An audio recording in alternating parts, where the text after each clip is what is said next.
루벤 자손과 므낫세 반 지파가 가나안 땅 요단 언덕가에 이르자 거기서 요단가에 제단을 쌓았는데 보기에 큰 제단이었더라. 이스라엘 자손이 들은즉 이르기를 루벤 자손과 갓 자손과 므낫세 반 지파가 가나안 땅의 맨 앞쪽 요단 언덕가 이스라엘 자손에게 속한 쪽에 제단을 쌓았다 하는지라. 이스라엘 자손이 이를 듣자 곧 이스라엘 자손의 온 회중이 실로에 모여서 그들과 싸우러 가려 하니라. 이스라엘 자손이 제사장 엘르아살의 아들 비느하스를 길르앗 땅으로 보내어 루벤 자손과 갓 자손과 므낫세 반 지파를 보게 하되 이스라엘 각 지파에서 한 지도자씩 10 지도자들을 그와 함께 하게 하니 그들은 각기 그들의 조상들의 가문의 수령으로서 이스라엘 중에서 천부장들이라. 그들이 길르앗 땅에 이르러 루벤 자손과 갓 자손과 므낫세 반 지파에게 나아가서 그들에게 말하여 이르되 여호와의 온 회중이 말하기를 너희가 어찌하여 이스라엘 하나님께 범죄하여 오늘 여호와를 따르는 데서 돌아서서 너희를 위하여 제단을 쌓아 너희가 오늘 여호와께 거역하고자 하느냐.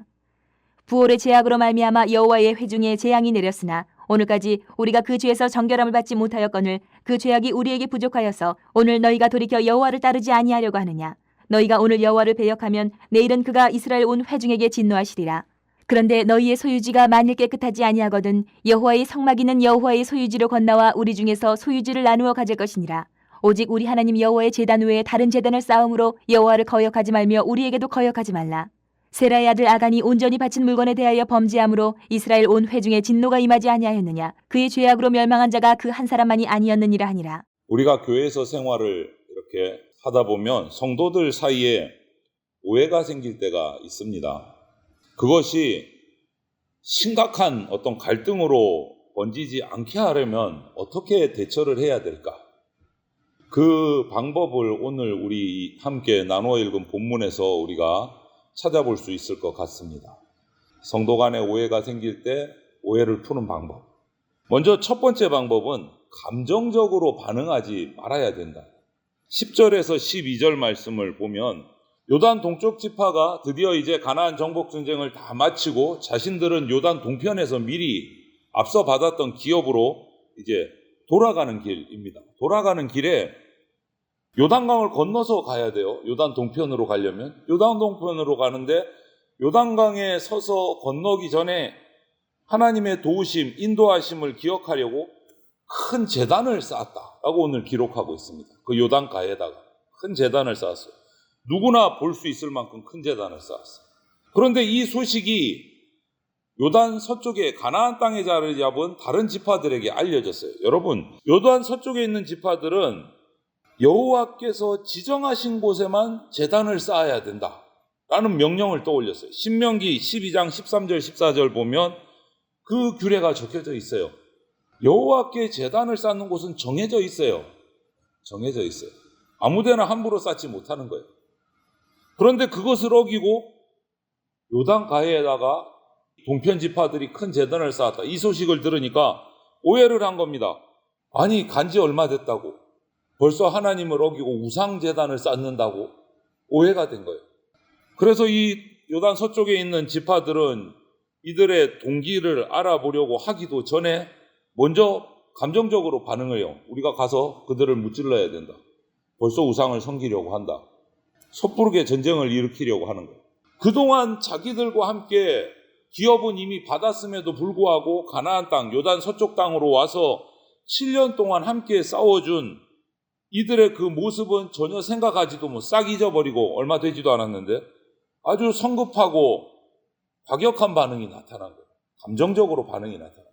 여러분, 우리도 교회 안에서 지체들과의 오해가 생길 수 있습니다. 크고 작은 오해가. 다른 지체가 잘못을 범했다고 판단되더라도 섣부르게 감정적으로 반응하지 맙시다. 우리에게는요, 요한복음 13장 34절의 말씀이 의무가 있어요. 그게 뭐냐? 서로 사랑해야 할 의무가 있습니다. 이것을 기억하셔야 돼요. 두 번째로 우리가 오해가 생길 때 푸는 방법, 대처해야 될 방법은 상대방의 사정을 알아보는 것이 먼저다. 13절부터 16절에서 우리가 그것을 찾을 수가 있어요. 상대방의 사정을 알아보지 않고 금방 앞서 나온 그 서쪽 지파들의 반응처럼 섣부르게 행동하게 되면 큰 갈등을 일으키게 되는 수가 있습니다. 요단 서쪽의 지파들은 그래서 그 감정을 추스르고 방법을 찾습니다. 제사장의 아들 비느하스를 지도자로 해서, 대표자로 해서 각 가문의 천부장, 수령들을 한 명씩 뽑아 올려서 진상조사단을 만든 거예요. 이게 무슨 일이냐? 일단 알아보자. 진상조사단을 만들어서 길르앗, 요단 서쪽, 동편에 있는 지파들에게로 보냈어요.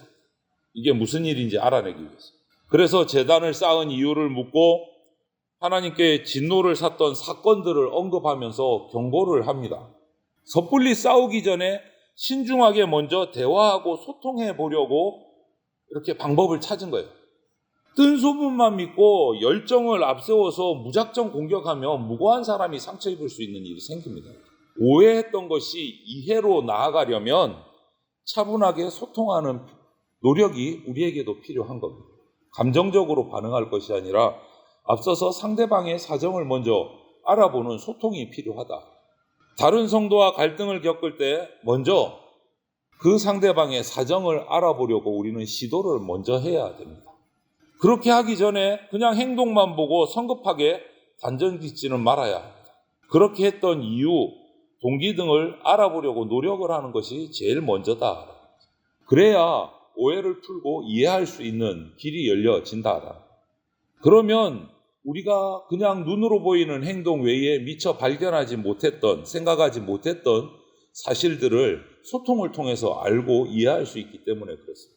또 한 가지 오해를 풀 수 있는 방법은 오늘 본문에서 17절부터 20절을 보면 지혜롭게 권면해야 된다. 지혜롭게 권면해야 된다. 과거에 이스라엘은 한 사람이나 소수의 범죄 때문에 정말 큰 징계를 받고 어려움을 겪었던 적이 몇 번 있어요. 하나님 앞에서. 그래서 이들을 찾아간 대표단은 이 두 사건을 들어서 이야기를 합니다. 부올의 사건과 아간의 범죄가 그거예요. 이스라엘은 부올에서 모압 여인들의 유혹에 넘어가서 우상 숭배에 빠진 적이 있습니다. 그래서 하나님의 심판을 받아서 민수기 25장을 보면 24,000명이 죽임을 당했어요. 엄청난 피해를 본 거예요. 소수가, 전체가 아니에요. 소수가 우상 숭배하는 바람에 미혹당해서 이스라엘 백성 24,000명이 죽임을 당했어요. 또 우리가 기억하고 있듯이 가나안 전쟁의 첫 정쟁인 여리고성에서 이겼음에도 불구하고 하나님의 명령을 어기고 아간이 전리품을 가지면 안 되는데 훔쳐서 자기 장막 밑에 묻어두었다가 그것 때문에 두 번째 전쟁인 아이성과의 전쟁에서 사정없이 패하고 수많은 군사들이 죽고 쫓겨난 쓰라린 기억이 남아있어요.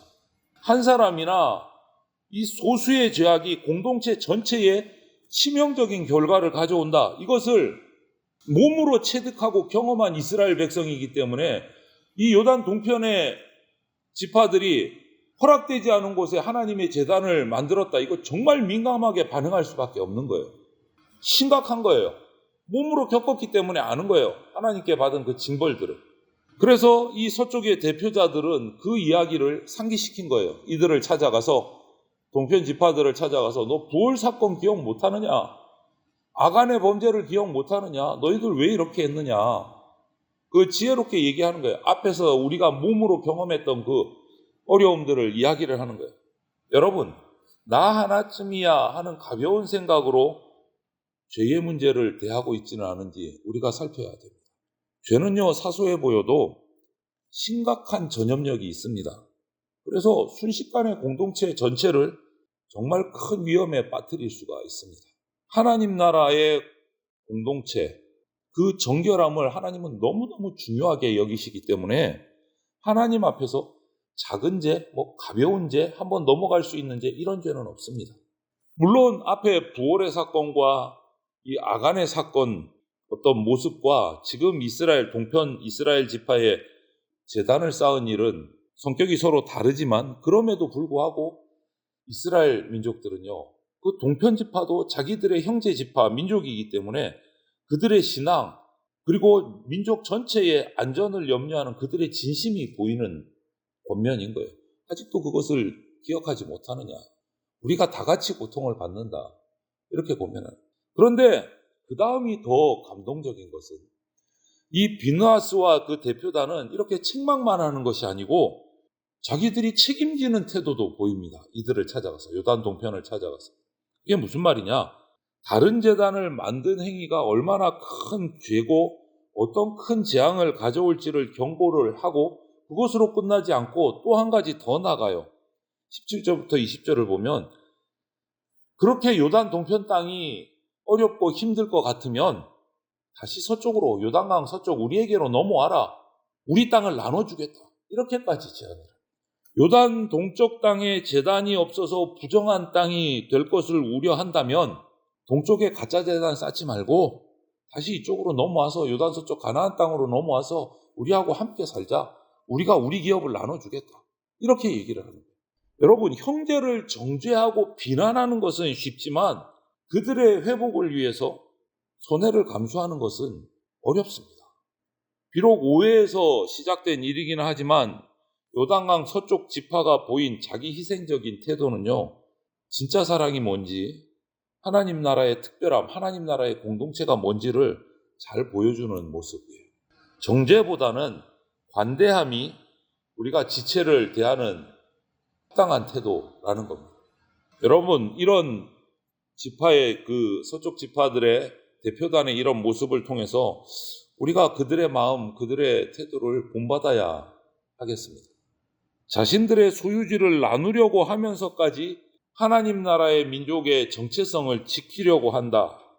그리고 그렇게 애쓰는 모습들, 이거는 우리가 본받아야 될 헌신적인 태도라고 할 수 있습니다. 그리고 효과적으로 설득하는 지혜로운 것도 우리가 본받아야 될 모습이에요. 그냥 윽박지르고 너희들 그러면 가만히 안 둬, 이게 아니다. 여러분, 성도 사이에서 갈등 없을 수 없습니다. 꼭 있습니다. 교회 안에 갈등은 항상 있습니다. 중요한 것은 갈등을 없애는 것이 아니라, 갈등을 빚지 않는 것이 아니라 갈등을 잘 해결하는 게 중요한 거예요. 서로 사랑하라는 예수님의 명령을 힘써 지켜서 정죄보다는 오늘 이 이스라엘 요단 서쪽 지파 대표자들의 이 모습을 보면서 관대함으로 지체들을 대하고 품는 우리 대전장로교회 성도들이 다 되시기를 주님의 이름으로 축원을 드립니다. 아멘.